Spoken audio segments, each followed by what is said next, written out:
No, listener, he was back on it again yesterday. And I'll tell you what, I see a lot of Nick when I've made posts about fighting. Lately, my page is kind of taken off and people give me a lot of compliments, and I'm sure that's why I'm hearing from him. But look, let's be honest. I used to hear from Nathan a lot, when I post stuff about what I thought about his fights or whatnot. And I'm not going to pull my punches because I was on their same team or whatever. I'm going to tell you what I think. I mean, about those guys. I write highly about them in my book. Neither one was ever disrespectful to me.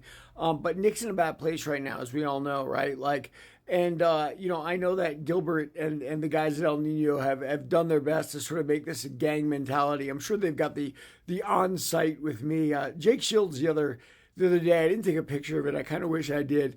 He did a story with Tarek Azim, his trainer, and I said some choice things about Tarek because Tarek was the main one who turned those guys against me. And they were playing the song. It was a picture of them. Tarek was trying to put on a Mad Dog face, which looked more like this, and they were playing Bad Boys, Bad Boys. What you gonna do? What you gonna do when we come for you? Now that song obviously is meant for me from my criminal past. Tarek's got a cop brother who was actually a really nice guy, nothing like the arrogant guy Tarek was. But the reality with those guys is I'm gonna tell it how I see it. I'm too old in my life to pull punches anymore. I'm going to say what happened, when it happened. A lot of the guys on the team, I feel sorry for. There's like one's named James Appleberry. Like, Appleberry was a plumber. He worked full time, so he never came to really team training, except sometimes on Friday, I guess, when he had a late day. But he would say things like, hey, you're lying, nobody avoided you. Well, James, you weren't there.